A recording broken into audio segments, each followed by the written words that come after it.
Boa tarde a todos.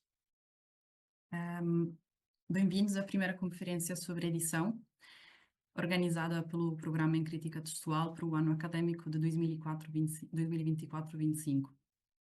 É com particular gosto e interesse que recebemos hoje o professor Thomas Earle, da Universidade de Oxford, que nos falará hoje acerca da sua edição da Crónica de Dom Afonso V, da autoria de Rui de Pina, saída a público este ano.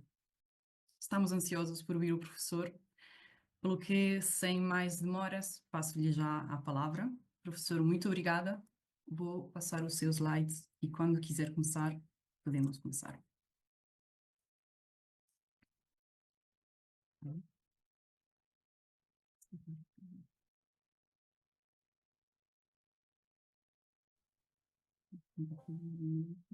Ah. Consegue ouvir-me? Sim. Sim, ótimo. Queria começar com uma palavra de agradecimento às professoras Helena Lombardo e Ângela Correia, que me convidaram a falar perante os membros do programa de crítica textual.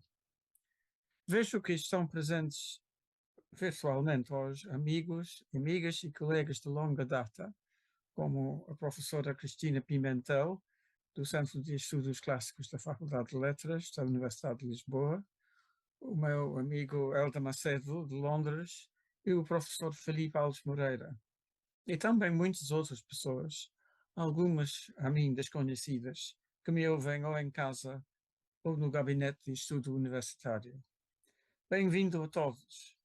Vou falar durante meia hora aproximadamente, havendo depois tempo para perguntas e debate. E o título, como sabem, é Considerações em torno da edição da Crónica de Dom Afonso V. A elaboração de edições de textos antigos, gregos, latinos, portugueses ou outros, é uma ocupação crítica literária com uma longa história e com muito prestígio. Desde a época do Renascimento até hoje, tem-se feito um esforço extraordinário no estabelecimento de versões fidedignas de obras clássicas, sobretudo, mas não só greco-romanas, e na acumulação de informações linguísticas e contextuais, que torna possível a compreensão e a fruição de textos escritos há mais de 2000 anos. Nesta tradição plurissecular, vós, membros do programa em texto textual, e eu também participamos todos, e os trabalhos, às vezes aparentemente modestos, que fazemos, merecem o seu lugar junto com as edições de Homero ou de Virgílio, ou de Tucídides e de Tito Livio. Digo isto como preâmbulo algo pomposo. Há uma palestra em que vou falar das razões, algumas bem pessoais, que me levaram a fazer a edição da Crónica de Rui de Pina e das decisões que tomei ao longo dos 10 anos em que me ocupei do trabalho. O meu mestre e amigo, o professor José Vitorino de Pina Martins, costumava dizer que os livros vão ao encontro de quem os ama. Dito com que concordo, apesar do meu interesse pela obra de Rui de Pina ter nascido de um acaso. Porque, como no caso das relações pessoais, no caso da Crónica de Dom Afonso V, o amor veio mais tarde, mas nem por isso menos sincero e dedicado. O importante é saber aproveitar os acasos, os eventos inesperados. No caso de Pina, o elemento imprevisto foi a aquisição pela Bodleian Library de Oxford do manuscrito quinhentista da Crónica de Dom Afonso V, que tinha sido posto à venda por Bloomsbury Auctions, conhecido leiloeiro de Londres, a um preço de reserva de 2.000 libras, que é um preço muito razoável. Ninguém o quis, e quando o dono do manuscrito deixou saber que ele o venderia pelo preço mínimo, a biblioteca o comprou, com fundos que tinha para a aquisição de outro manuscrito, mas que para aquele fim eram insuficientes. Fui consultado acerca do valor científico do manuscrito, mas de resto não sabia nada do processo até mais tarde, de maneira que a chegada na minha vida de Rui de Pina foi um verdadeiro acaso. A boa sorte não consistia na descoberta do manuscrito, que em si não tinha, nem tem grande importância, mas no fato de ele ser um manuscrito da Crônica de Dom Afonso V, obra muito significativa, mas que nunca tinha sido editada cientificamente. Quem se mete à tarefa de editar uma crônica tem também de saber justificar a crônica como obra histórica válida ainda hoje, mesmo por razões desconhecidas aos próprios cronistas, que costumavam ver os seus trabalhos como narrativa dos grandes feitos, como costumavam dizer, de reis ou outras pessoas importantes. Na verdade, existem hoje bons historiadores que desvalorizam as crônicas, em parte por causa da distância que separa as palavras do autor de uma crônica dos eventos narrados nela, e em parte por causa dos preconceitos quase inevitáveis que influenciam quem escreve para justificar a atuação de um indivíduo nobre, ou defender a existência de uma dinastia, como a Casa de Avis, como fizeram Fernão Lopes e também Rui de Pina. Para responder à primeira crítica, admite-se que os cronistas raramente presenciavam os eventos dramáticos que gostavam de descrever. Rui de Pina, por exemplo, testemunhava certos atos oficiais, a sua capacidade de notário público, e foi à Espanha mais de uma vez como secretário de embaixada, onde concebia uma admiração algo surpreendente pela figura da rainha católica, Dona Isabel de Castela. Mas o seu lugar preferido era o arquivo e a banca de trabalho, não o campo de batalha ou o convés de uma caravela bofetada pelo vento. Tinha também preocupações literárias e retóricas, que se veem nitidamente na construção cuidadosa das suas narrativas, em que se omitem factos inconvenientes, e preocupações retóricas também, como testemunha a linguagem emotiva da exclamação à morte do infante Dom Pedro. Para certos historiadores modernos, estas considerações são barreiras que ofuscam a realidade do passado. Para eles, uma carta despretensiosa, escrita no dia do acontecimento, tem mais valor que uma crônica compilada mais tarde, depois da morte do monarca, cuja vida o cronista escrevia, para servir um determinado interesse político. A outra crítica, também não de desprezar, visa a presumível falta de objetividade dos cronistas, muitas vezes empregados dos monarcas para celebrar os seus reinados, como era o caso de Pina, ou partidários de uma ou outra facção política, também o caso de Pina, que apoiava o infante Dom Pedro como regente de Portugal e que se opunha às ambições da rainha Dona Leonor, a rainha aragonesa Dona Leonor, a viúva de Dom Duarte. São certamente considerações válidas. No entanto, Pina, como Zurara, herdeiro de Fernão Lopes, ocupava, como ele, os dois lugares de trabalho de cronista modureiro e guardador da Torre do Tombo, o que lhe dava bastante independência. Era, com certeza, partidário da Casa de Avis, mas não hesitava em criticar o comportamento dos reis, sobretudo de Dom Afonso V. E a sua admiração pelo infante Dom Pedro não ofuscava aos olhos do cronista o declínio psicológico e político do herói nas últimas semanas da vida. As críticas às crônicas como género histórico-literário têm certamente alguma razão, mas omitem o fator que lhes dá a sua importância, que é ser elas em si próprios documentos históricos, que dão ao leitor de hoje alguma ideia de como um escritor inteligente e bem informado do século XV via a época em que vivia. Para Pina, a política quatrocentista era um palco de teatro, populado por figuras grandiosas, como o infante Dom Pedro, mais tarde regente de Portugal, e a sua grande rival, a rainha Dona Leonor, viúva de Dom Duarte, que se digladiavam numa luta intensamente dramática que havia de acabar com a morte ignominiosa de ambos. Era a maneira como o cronista contemplava a sua própria época, e vale a pena tentar preservá-la numa edição acessível aos leitores de hoje. Na verdade, tornou-se logo óbvio que a crônica precisava de uma nova edição por causa do prestígio do autor, Rui de Pina, e da alta qualidade do seu trabalho, constantemente citado pelos historiadores do nosso tempo, que o consideram um repositório de factos políticos e militares, na sua grande maioria fidedignos. Rui de Pina também merece a nossa atenção por causa da importância da posição que ocupava, quase sem paralelos na Europa do seu tempo. Sucessor de Fernão Lopes, era guarda-mor da Torre do Tombo e cronista-mor do Reno, como acabo de dizer, e por isso tinha acesso à documentação oficial e era pago para escrever os grandes feitos dos reis, que, no entanto, não parecem ter fiscalizado demasiado de perto as atividades dos seus cronistas.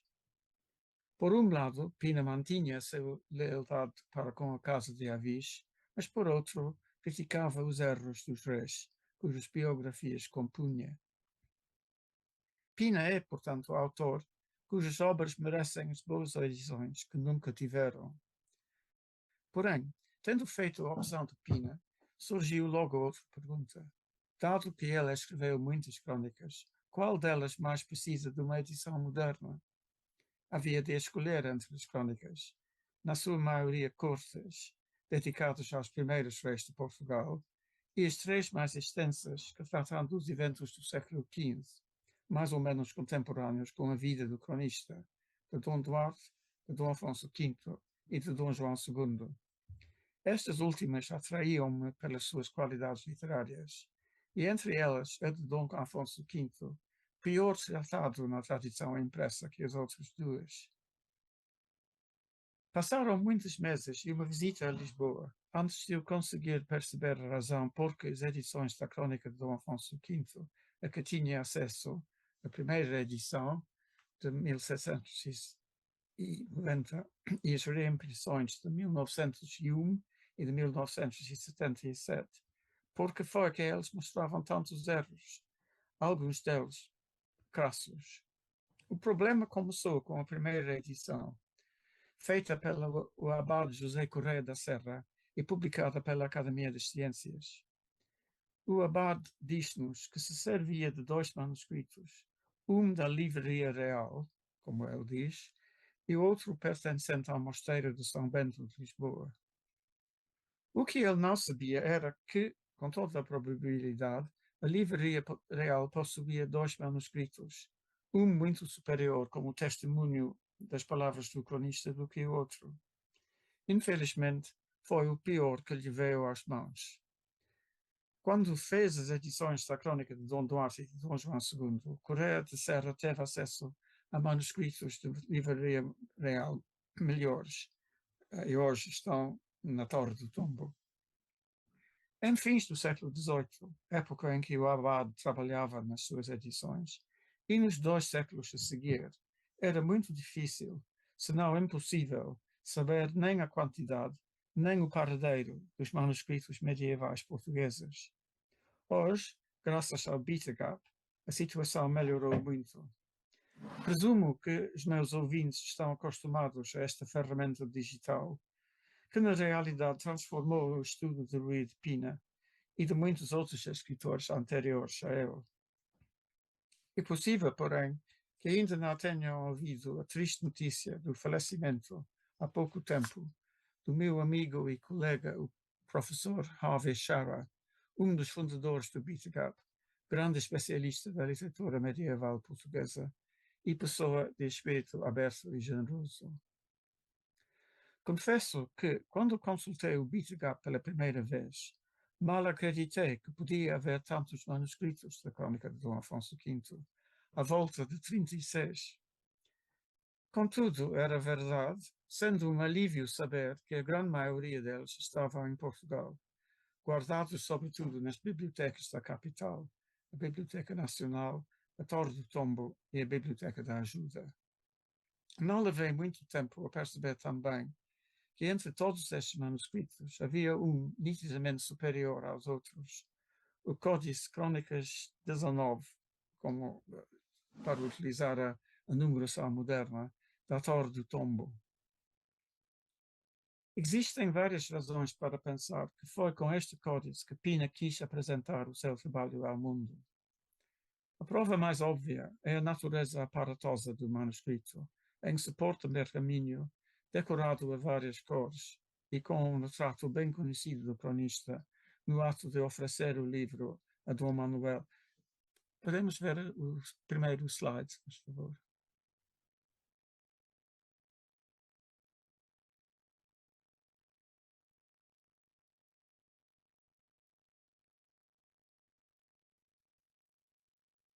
Lá está.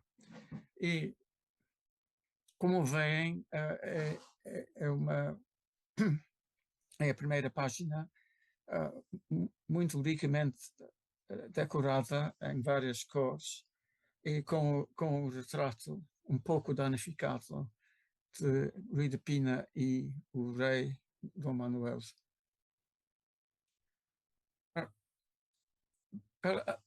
Mas além disso, o manuscrito da Torre do Tombo revela sinais de ter sido revisto com cuidado, porque se podem encontrar ao longo dele, nas margens ou nas entrelinhas, a cerca de 50 correções escritas pela copista, o que sugere que alguém, talvez o próprio Rui de Pina, fiscalizava o trabalho. É o segundo slide, se faz favor. E esta vê-se facilmente na margem direita a palavra segundo, que evidentemente uma adição feita pelo copista. Certamente não pelo próprio Rui de Pina, porque ele dirigia os trabalhos da leitura nova, em que os copistas eram profissionais e sabiam utilizar a caligrafia extremamente formal, que se chama em latim quadrata, textura quadrata. Se excetuarmos estes erros, de que se vê um exemplo aqui, corrigidos enquanto o manuscrito ainda estava nas mãos do autor, há muito poucas gralhas ou incorreções que precisam de emenda. Sobretudo se nos lembrarmos das palavras sábias da professora Teresa Amado acerca de Fernão Lopes, e cito: algumas anomalias que subsistem poderão, aliás, ser apenas aparentes e resultar mais da nossa dificuldade de aprender com suficiente finura o funcionamento da língua do século XV do que de verdadeiros erros. É o slide terceiro, se faz favor. Aqui vê-se uma página da minha introdução. E perto do fim, uma citação da crônica, que é muito breve, que vou ler. Ao bispo pareceu bem o motivo do regente, e com isso se foi à rainha, a qual, porque não aprovou nenhuma das coisas que lhe aconselhava, se despediu dela e se partiu para seu rei, isto é, o rei de Castela, sem conclusão certa do porquê viera. O problema aqui, pelo menos para um leitor moderno, é que a qual, pronome relativo, parece não ter verbo, porque foi o bispo que se despediu da rainha, de maneira que a qual claramente refere-se à rainha, mas não há verbo, porque o bispo se despediu dela e depois partiu para Castela. Mas a razão, mas parece erro, mas não é. Como explica a professora Evelina Verdelho, na sua edição da crônica de Dom João II de Garcia de Rezende, e cito: o qual, os pronomes, ocorrem frequentemente no início de orações e com valor anafórico, com referência a pessoas ou fatos, nomeados antes no texto. E é o caso desta citação, a qual refere-se à rainha, e significa com respeito à qual, porque não aprovou nenhuma das coisas que lhe aconselhavam, e entende-se, o bispo se despediu dela. São estas algumas das considerações que me levam a pensar que temos em Crônicas 17 um bom e fidedigno testemunho das palavras de Rui de Pina. É necessário considerar a sua relação com o outro manuscrito da Livraria Real, mencionado há pouco, cujos erros foram repetidos pelo abade Correia da Serra e depois nas reimpressões do século XX. Este manuscrito ainda existe na Torre do Tombo, com a cota de Crônicas TT 18, e também dá indícios de ser produto da Livraria Real. O suporte de pergaminho, a decoração, mas só a preto e branco, e a caligrafia exímia do escrivão Francisco Nogueira, que assinou o seu trabalho. No entanto, contém muitos erros. É o slide 4. E do lado direito são Crônicas 17, portanto a versão que eu acho que é melhor, e do lado esquerdo há a Crônica TT 18, que apesar da sua beleza, é uma cópia inferior. E o problema aqui que eu queria focar vem mais ou menos no meio da citação breve da Crônicas 17. Não foram necessárias mais razões persuasivas, que eu creio que é a leitura certa da palavra. Começa com uma abreviatura, um P, com uma linha, um tracinho de baixo, que é a abreviatura de per, a preposição per, que no século XV existia ao lado de por e também de pera.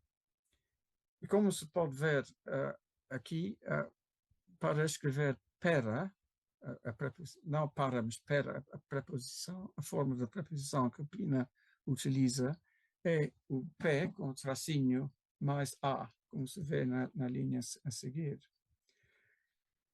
Tornando ao lado esquerdo, e a segunda coluna, mais ou menos no meio, Francisco Nogueira transcreve: não foram necessárias mais razões para suas sinas, para se louvar e haver por justa e boa tua atenção. Para suas sinas não significa absolutamente nada no contexto. É erro crasso, é evidente. E surge, em parte, porque Francisco Nogueira interpretou mal a abreviatura de PER, porque é PER e não PERA, e em parte porque ele teve dificuldade em distinguir o V de persuasivas do N de sinas. Isto é por causa do próprio estilo da textura quadrata, que depende do que se chama em inglês minims, que são tracinhos verticais. E é verdade que há letras que são muito parecidas. Mas este erro é só um de muitos que Francisco Nogueira fez. E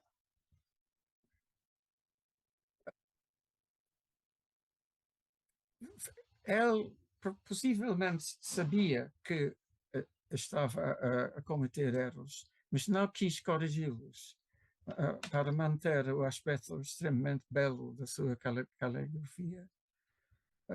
Ou tentou como neste caso, a palavra persuasiva que ele não lia bem e possivelmente nem sabia, nem conhecia, porque era uma palavra pouco utilizada no século XV. E, enfim, inventou uma solução sem sentido, mas que mantém pelo menos a beleza da página.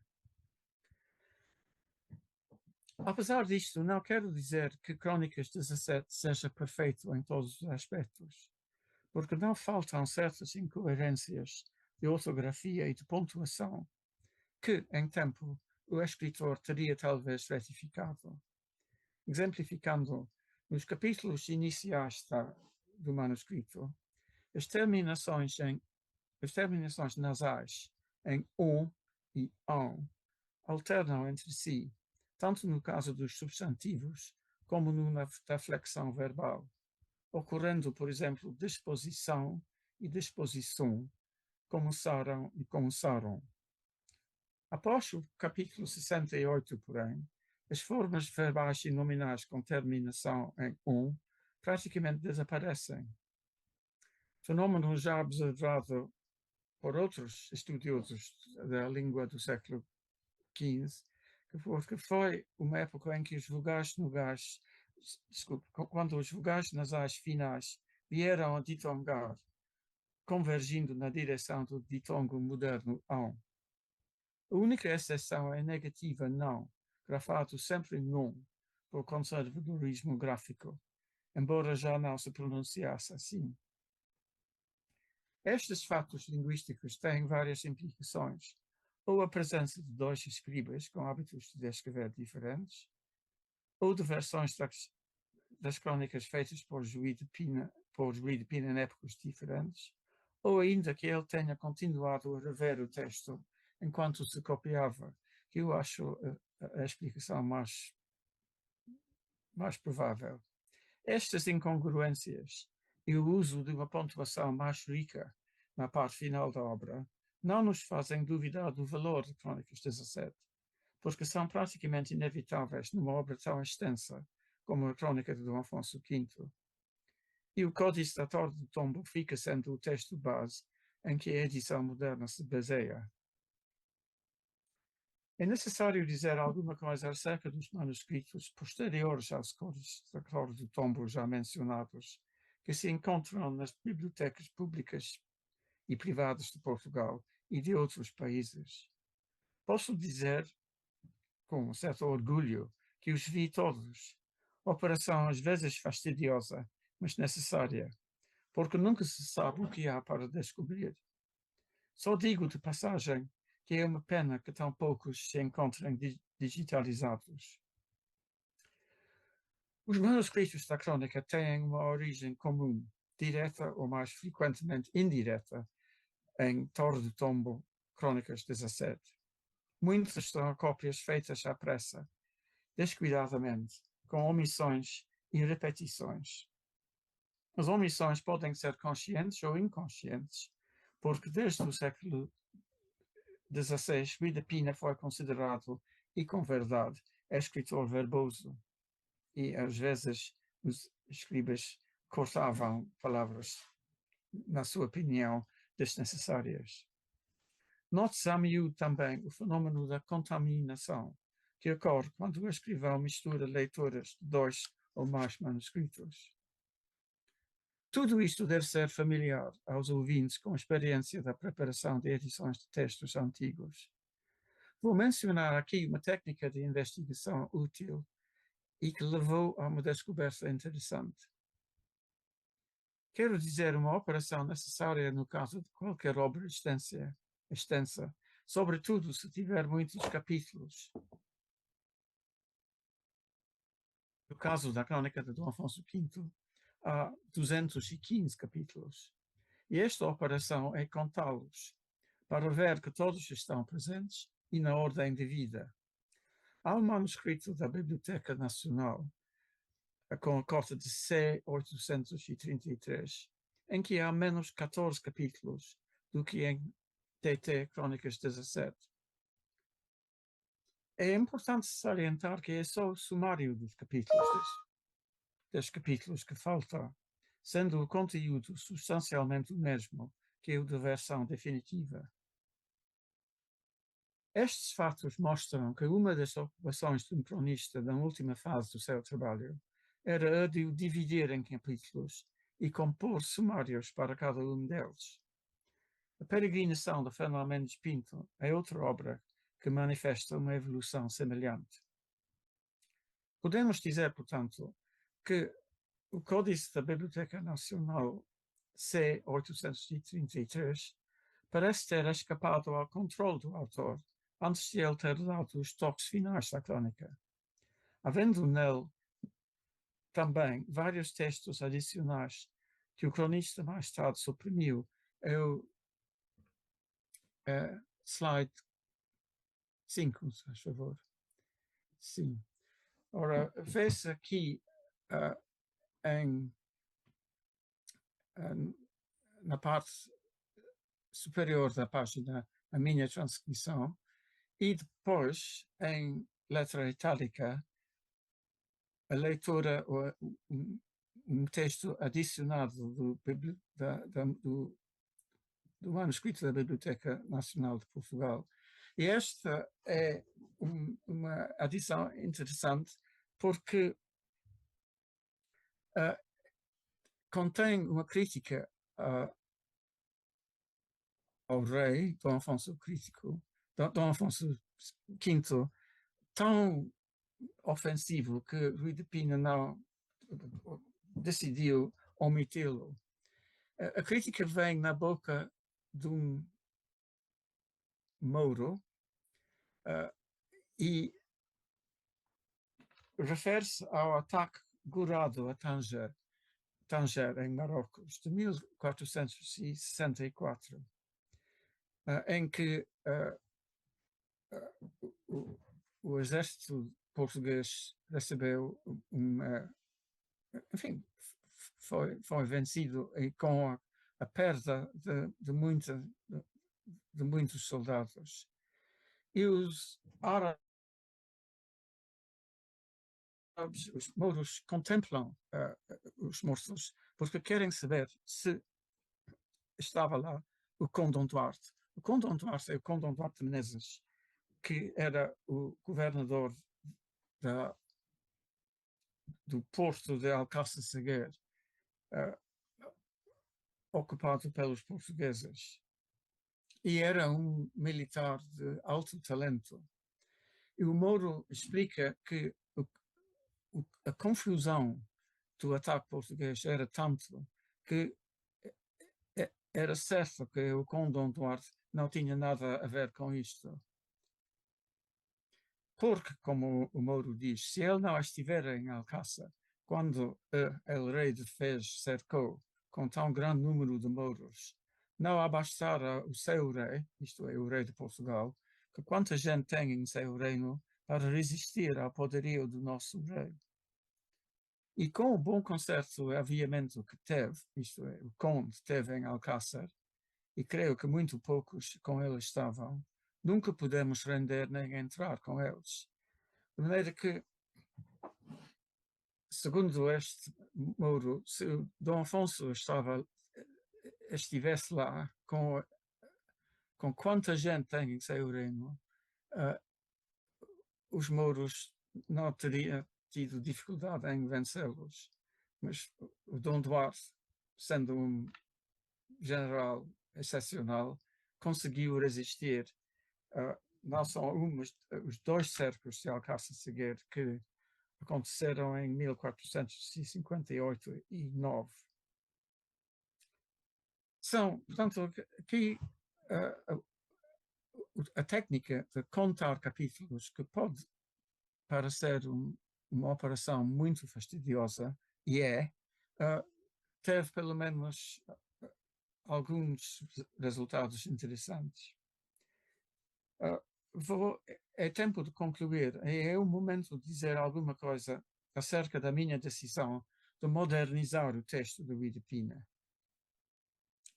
As edições modernas que temos da cronística portuguesa das épocas tal do medieval e renascentista mostram, na sua maioria, uma tendência marcadamente conservadora.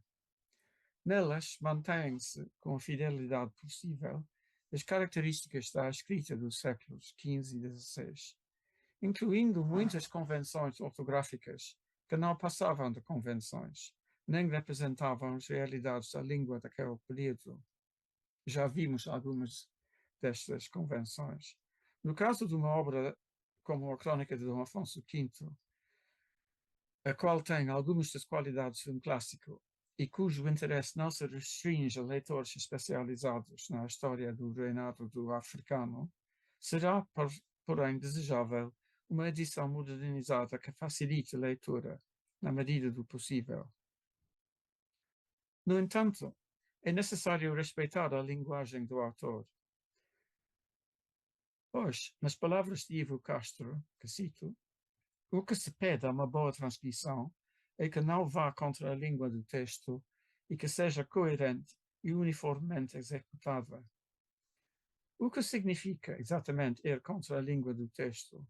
Na época em que Rui de Pina escrevia, fins do século XV, o português estava numa fase de transição entre a língua antiga e a língua clássica de 500.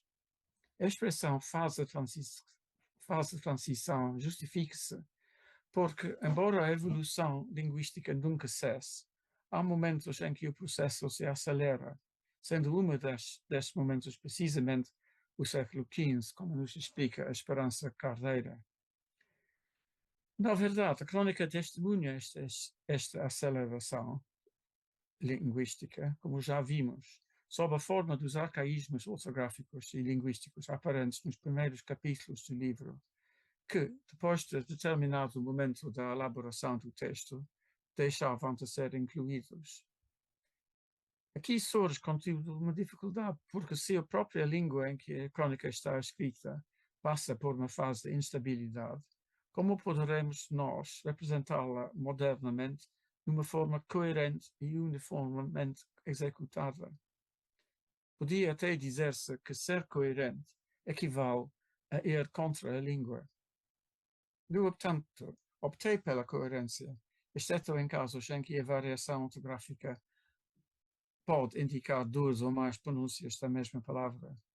Afinal de contas, os interessados podem sempre conferir a minha versão com o original, acessível a todos, livremente, através do site da Torre do Tombo.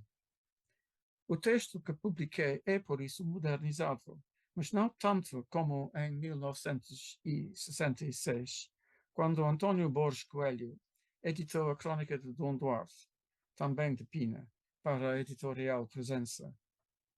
Ele justificou as modificações drásticas que introduziu com estas palavras, e cito: "Consideramos que já é tempo das nossas crônicas quatrocentistas deixarem de ser peças de museu", o que sugere que, para o autor, os museus servem como depósitos em que se guardam coisas mortas e não, como hoje em dia, centros de preservação e de interpretação do passado. E um exemplo é este parágrafo do fim do capítulo 25 da crônica, é o último slide. E vê-se do lado esquerdo a versão modernizada de Borges Coelho e do lado direito a minha transcrição do mesmo passo. E pus em letra itálica as modificações de Borges Coelho. Infante, em vez de ifante, sucedia com U, em vez de sucedia com O, e mais abaixo, inimigos, em vez dos inimigos da versão original. Portanto, Borges Coelho altera a grafia de certas palavras cujo sentido é óbvio, mas deixa sem explicação uma dificuldade séria, que vem mais ou menos no meio, quando diz: "E mandou", o infante Dom Henrique, mandou ficar as bombadas e engenhos em seus alojamentos juntos com o muro de onde tiravam, cuja guarda encomendou ao Marechal e ao Capitão Álvaro Vaz e outros, que, por estarem afastados do areal e pegadas ao muro, receberam dos inimigos muita afronta e trabalho. Para mim, há aqui um problema que, para um leitor moderno, não especializado na linguagem medieval, causaria algumas dúvidas. E este problema é o género de afastadas e pegadas, que aparentemente se repousam aos homens que guardavam as pombadas, mas na realidade se referem às próprias pombadas. Eu espero que a minha pontuação, que é diferente, é uma pontuação moderna, evidentemente, deixe isto mais claro. E parece que realmente o pormenor acerca da guarda sugere que este pormenor foi acrescentado pelo cronista depois da composição do resto do parágrafo. A pontuação da edição Borges Coelho também afasta o leitor do sentido do passo, porque não há outros mas há outros que, por estarem afastados do areal, etc., etc. Efetivamente, modernizar um texto, isto é, fazê-lo compreensível a um leitor não especializado, implica um trabalho que vai muito além de modificar a ortografia arcaica. Em conclusão, seria uma injustiça dizer que a edição de Borges Coelho é inteiramente desprovida de valor, sobretudo porque introduz parágrafos que facilitam a leitura, sem alterar as características linguísticas do texto de Pina. No entanto, teria sido desejável uma maior intervenção do editor, que no exemplo que acabamos de analisar, deixa o leitor sem a necessária explicação das dificuldades do texto.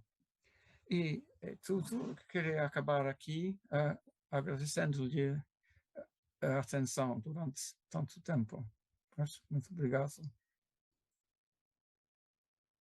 Muito obrigada, professor, pela sua partilha. Eu gostaria de abrir agora para comentários ou perguntas dos participantes e ia pedir gentilmente para usarem a função levantar a mão do Zoom, que está disponível na barra de comandos inferior, para se inscreverem para falar.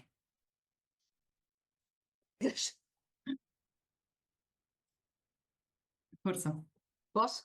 Então, eu antes de mais queria agradecer ao professor Thomas Earle, não só pelo trabalho feito na edição da Crónica, que não é pouco, mas sobretudo por esta conferência onde nos veio trazer tantas questões para nos pôr a pensar. E eu tenho a certeza que vão surgir muito mais questões de várias pessoas, portanto, eu queria fazer só uma pergunta. Se na consulta que fez de todos os manuscritos, como disse ainda há pouco que tinha feito, se dessa consulta resultou alguma vez o aproveitamento de alguma lição que fosse melhor do que aquela que está no manuscrito Crónicas 17. Se, portanto, dos outros manuscritos proveio alguma boa lição que contribuiu para o estabelecimento do texto. Era só esta pergunta. Bom, é uma boa pergunta. E a resposta é não. Todos derivam da Crónicas 17. E realmente o único manuscrito realmente interessante era o manuscrito que citei há pouco da Biblioteca Nacional, que tem estes textos adicionais mais tarde suprimidos por Rui de Pina. Não, de resto era um trabalho necessário, mas fastidioso. Porque mas afinal, mesmo deste trabalho um pouco ingrato, há conclusões interessantes. Uma delas é que muitas pessoas queriam ler Rui de Pina depois da morte do cronista, porque 36 manuscritos são muitos. É um número parecido com o número de manuscritos dos manuscritos de Fernão Lopes. E notei que ah, naquela época, e sobretudo tratando de um livro muito extenso, era mais fácil ah, fazer uma cópia à mão do que imprimir. E certamente mais barato, porque para os impressores daquela época, o elemento mais caro era papel. E para imprimir uma crónica longa é necessário muito papel. E a prova disto é uma crónica que foi impressa, a crónica do Príncipe Dom João de Damião de Góis, de que se descobriu um número muito pequeno de exemplares.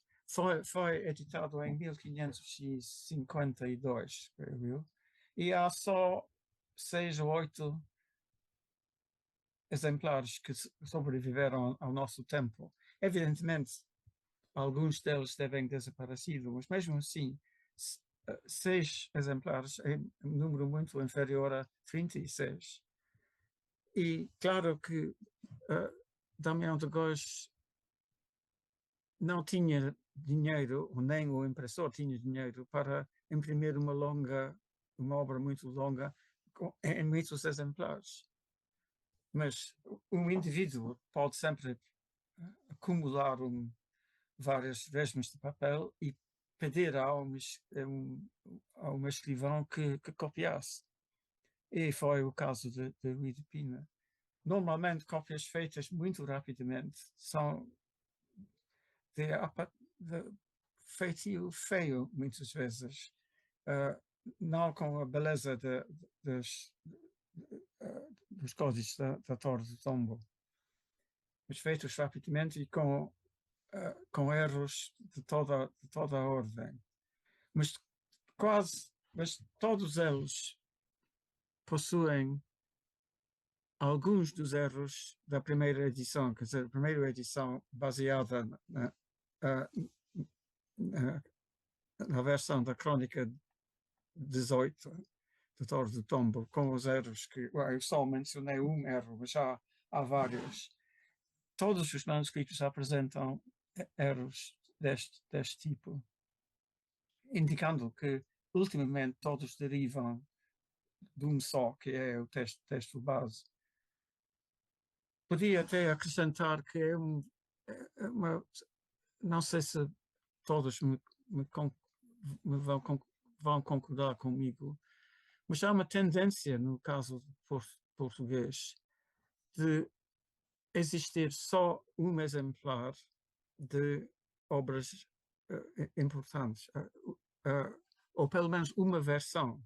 Os Lusíadas, por exemplo, é um caso muito óbvio, em que só não temos autógrafos, só temos a primeira edição, mas é uma edição boa, com muito poucos erros.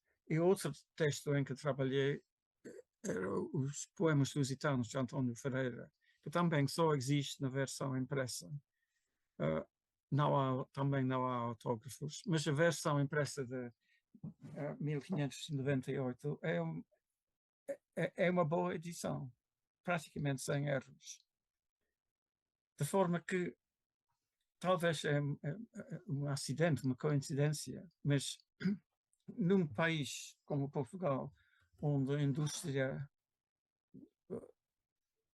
impressora está sempre fraca, os autores sabem a importância de produzir pelo menos uma versão do trabalho que esteja perfeita, na medida do possível.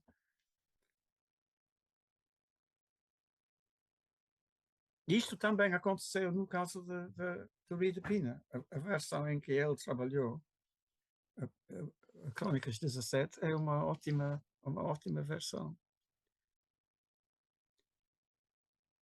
E de Fernão Lopes também, acho que Teresa Amado e a equipe descobriu a mesma coisa, que há uma versão bela e é provavelmente, do ponto de vista textual, a melhor.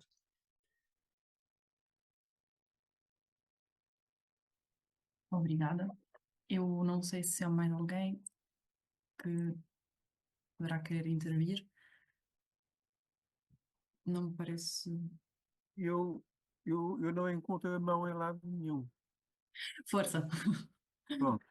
Eh, eh, não, eu gostei muito do que o professor disse, desde a primeira palavra até a última, e ressalto este último assunto que ele falou sobre a interessantíssima escassez no fundo, a escassez de versões de que os textos têm. É uma característica que, pelo menos, a literatura portuguesa antiga parece ter. E a nível dos impressos e, antes disso, a nível dos manuscritos. De que o que nos resta é textos com exemplares únicos, manuscritos únicos, ou muito poucos com cópias antigas, e sem, muitas vezes, a suspeita de que não haja mais porque os houve e desapareceram. Não há mais porque não foram feitos. E isso acho que é uma característica a ter presente quando falamos da literatura medieval, incluindo as crónicas, claro, e quando falamos da literatura do período clássico. Muito poucos exemplares. Nas crónicas e nos livros ligados à nobreza, há mais modernamente uma expansão do processo de cópias devido aos orgulhos familiares que era preciso justificar e alimentar, mas no que respeita à literatura, temos inclusive obras medievais que só foram descobertas no século XIX porque existiam em exemplar único. E isso é um fenómeno bastante interessante, o que torna mais plausível, ou completamente plausível, a explicação do professor Tomeiro para que, desta crónica, o alfa seja o manuscrito da Torre do Tombo, que felizmente existe. De modo que fico bastante contente por ver que ele concorda também com esta ideia de que as fontes textuais medievais eram, na origem, tendencialmente únicas ou quase, ou muito raras. Muito obrigado. Pois, muito obrigado. É uma intervenção muito interessante que se esperava do professor Ivo Castro.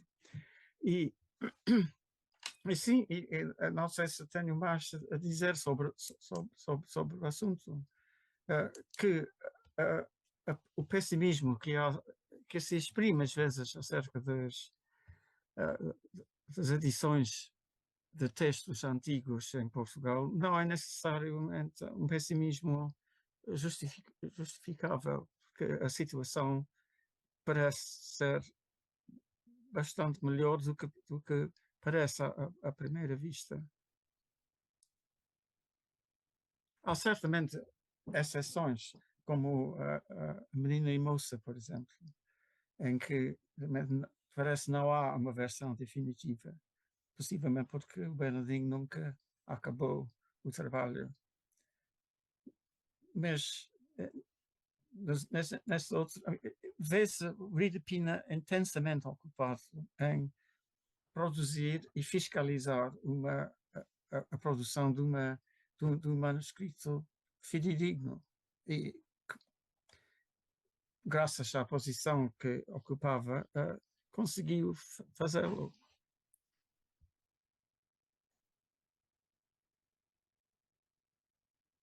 Vou aproveitar. Se, se me permitem, então, essas últimas considerações para fazer duas perguntas também, se me permitirem.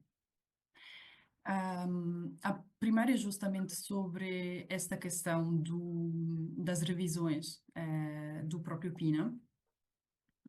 Gostaria de ouvir o professor sobre as características paleográficas do Crónicas 17 e, lá está, sobretudo no que diz respeito a essas notas marginais e essas correções, se possível. E a segunda pergunta prende-se um pouquinho aos meus interesses, na verdade. E é o que o professor disse. É claro, embora o seu objetivo fosse a fixação do texto, e embora tenha escolhido o Crónicas 17 como um manuscrito base, teve a oportunidade de consultar e de trabalhar com os outros manuscritos da tradição e interessava-me ouvir alguma coisa, se for possível, sobre o processo de reelaboração, de refundição e transformação que eventualmente pode ter ocorrido com o texto da Crónica de Dom Afonso V. Se é que viu alguma coisa desse tipo nos manuscritos da tradição. E obrigada. Sim, sim, sim, sim. É mais uma pergunta interessante e difícil. Em parte porque Rui de Pina, a resposta é em parte porque Rui de Pina era um autor que gostava de revisar o seu próprio trabalho. E refazia, tinha, obviamente, a tendência de refazer textos. Textos dele e também de outros escritores, porque é certo que utilizou para a Crónica de Dom Afonso V textos de Zurara e também, no meu ver, provavelmente de Fernão Lopes, mas sem mencionar os nomes de Fernão Lopes nem de Zurara e sem citar muito as obras dos predecessores, mas utilizar e reescrever os trabalhos deles, como também reescrevia o seu próprio trabalho. Há um exemplo interessante disto que foi impresso no caso da Crónica de Dom João II, em que a autora romena ou italiana Carmen qual é outro nome dela? Carmen Laforet? Não. Realmente uma coisa parecida. Encontrou uma tradução para italiano. Radulet? Sim, é isso, obrigado.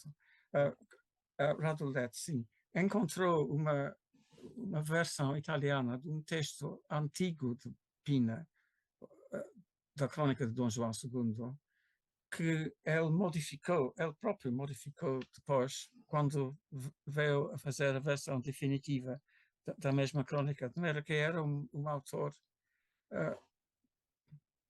que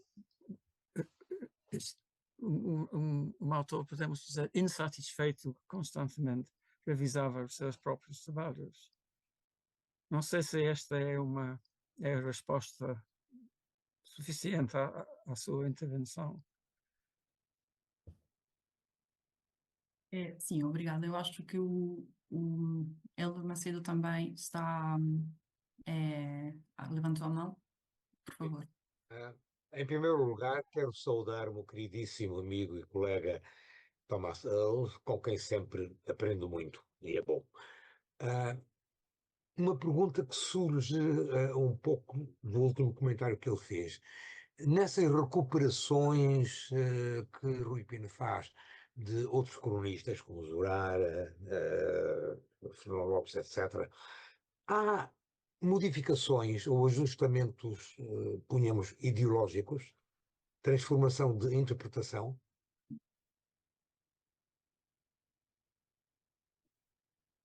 Acho que provavelmente Não. No caso de Fernão Lopes, que é para mim o mais intrigante, são os capítulos da Crónica de Pina que tratam da Revolução Popular contra a Rainha Dona Leonor em Lisboa. E certamente não fui o primeiro a notar que estes capítulos acerca da Revolução Popular têm muito em comum com o que Fernão Lopes escreveu na Crónica de Dom João I.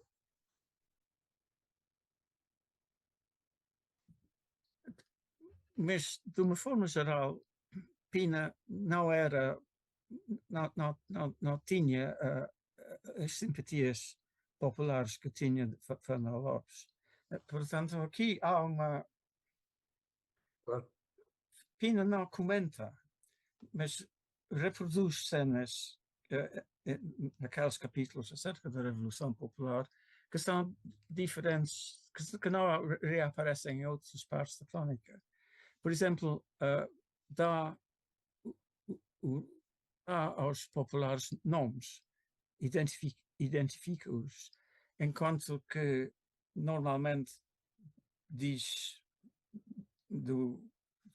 da população em geral são para ele a gente baixa ou alguma frase depreciativa, ou pelo menos não lhe dava muita importância. Para ele, os atores políticos importantes eram as pessoas principais, que era a frase que ele costumava utilizar. E aqui surge na crónica um elemento provavelmente vindo de Fernão Lopes, por um processo que não conhecemos, e que mostra um Pina diferente do Pina do resto da crónica. No caso de Zurara, também há uma coisa negativa. Né? Um dos pontos fortes de Zurara era o interesse que ele tinha nos muçulmanos. Ele obteve uma bolsa de estudo de Dom Afonso V para ir passar vários meses em Marrocos, a falar com os mouros e tentar compreender a política marroquina. Pina omite quase tudo isto. Citei a página, a fala do Mouro Velho, que creio que esta é um pormenor que provavelmente veio de Zurara, mas não se sabe, porque a crónica de Dom Duarte de Menezes, que foi a crónica de que Pina se servia, tem muitos lacunas, portanto, há capítulos omissos. E creio que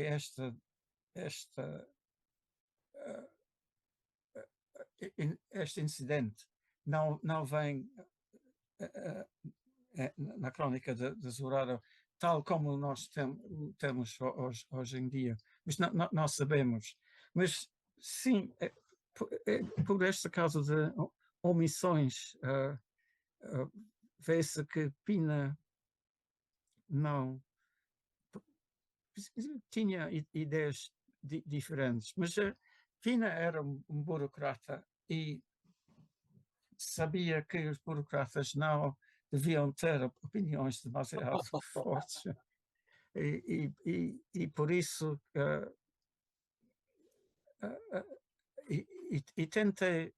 tentou sempre não revelar o próprio pensamento, mas revela-se através das narrativas. Mais do que dos comentários do autor, porque são comentários em grande medida faltam. De maneira que é difícil responder à sua pergunta, Elda, mas é provável que as ideias de Pina eram, de certa forma, mais conformistas e e menos originais do que as ideias de Fernando Lopes e também de Zurara, porque Zurara, apesar de ser muito criticado hoje em dia, pelo menos foi a Marrocos e deve ter aprendido árabe para falar com os marroquinos. Muito obrigado. Muito obrigada.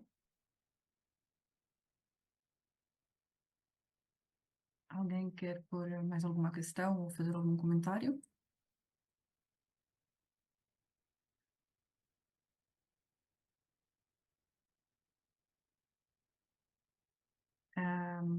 Eu não sei se pronto, assim, nós, a sessão duraria supostamente 1 hora, mas não temos limites de tempo e podemos continuar. Eu, pessoalmente, teria mais uma pergunta. Então, Eu não sinto- faça a pergunta, se faz favor. Era só se o professor pudesse comentar, fazer algo, falar um pouquinho das características textuais do Códice 833 da Biblioteca Nacional de Portugal e a sua relação com o texto que o professor estabeleceu. Bem, as características horríveis é feito numa letra cursiva, às vezes muito difícil de decifrar. E tem também muitos erros e também intervenções do próprio escrivão, cortando frases. E realmente ter de decifrar aquilo foi penoso. Mas afinal, surgiu aqueles textos que desconhecidos, de maneira que valia a pena. Mas a cópia como cópia não é boa.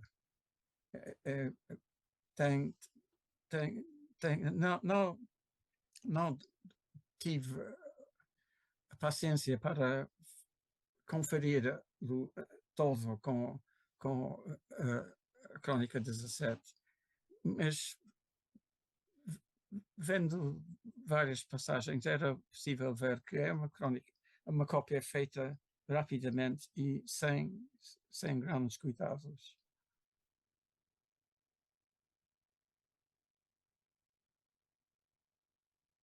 Ok, obrigada. Eu acho que o Luís Miguel Duarte também tem uma pergunta a fazer. Obrigado, Helena. Agradeço profundamente ao professor Thomas Earle, não só a sua partilha hoje connosco, como sobretudo a sua extraordinária obra.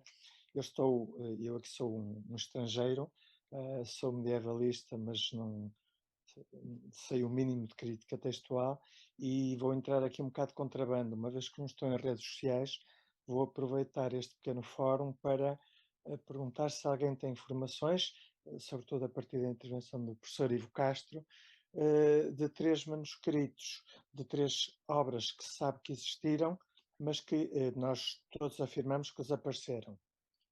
Estou naturalmente a falar da Crónica de Afonso de Cerveira, que Zurara menciona na Crónica da Guiné, dos feitos da Guiné, numa crónica que eu me permiti, enfim, assinalar que existiu do Dr. Vasco Fernandes de Lucena, há um documento em que ele é pago pela crónica que deixou, e de um célebre livro do Martim Afonso de Melo, que quando se decidia quem é que ia ficar por capitão de Ceuta, em 1415, alguém se lembrou dele porque ele tinha escrito um excelente livro sobre as artes da guerra.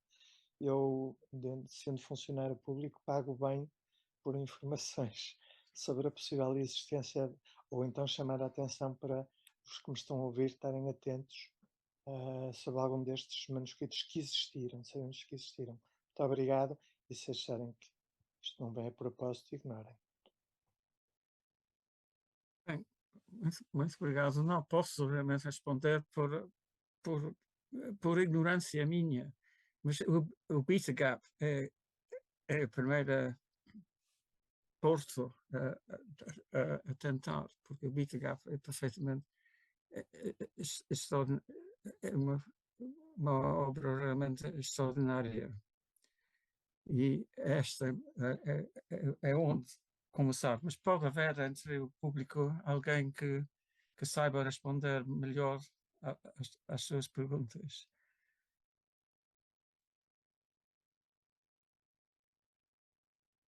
O Filipe Alves Moreira, por exemplo, que sabe muita coisa.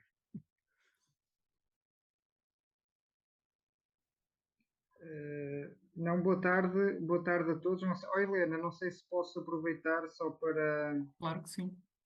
para cumprimentar e agradecer imenso ao professor Thomas Earle e ao professor Luís Miguel Duarte, duas pessoas que eu admiro imenso, eles sabem isso. E eu não sou pessoas para dizer estas coisas de forma vã, mas não, infelizmente não sei rigorosamente nada sobre essas obras, mas a única coisa que eu digo é que é preciso procurar, porque de facto acredito que um dia alguma coisa apareça. E não esquecer as cópias mais modernas, que às vezes procura-se só coisas antigas e o que há são cópias dos séculos XVI, XVII ou XVIII e passam despercebidas por causa disso. É só este apontamento e agradecer. E já agora podia aproveitar para colocar uma dúvida que é o seguinte, se é que é uma boa notícia, não sei se fiquei com a impressão errada, mas o professor Thomas Earle está a editar também a Crónica de Dom Duarte ou aquela citação que fez é um caso isolado? Está a editar também a Crónica de Dom Duarte? Bem, sim, já fiz uma transcrição da Crónica de Dom Duarte, mas são os princípios de um trabalho que precisa de mais elaboração, porque no caso da Crónica de Dom Duarte e também da Crónica de Dom João II, há muitos manuscritos. Um mundo por explorar e que não entrei neste mundo. E sou consciente também de que o tempo que me resta não é muito grande e não sei se tenho força para passar tantas horas nas bibliotecas a conferir manuscritos.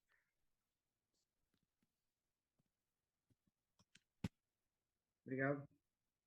São trabalhos que beneficiam certamente do trabalho em equipa. Sim. E afinal os medievistas trabalham bem em equipa, como o Beta Gap mostra. Sim. Absolutamente.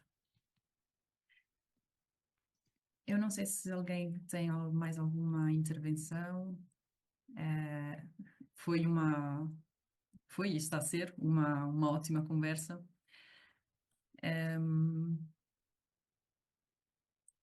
Assim, não estou a ver mais mãozinhas levantadas, pelo que eu julgo que se calhar tenha chegado à altura de encerrar essa sessão.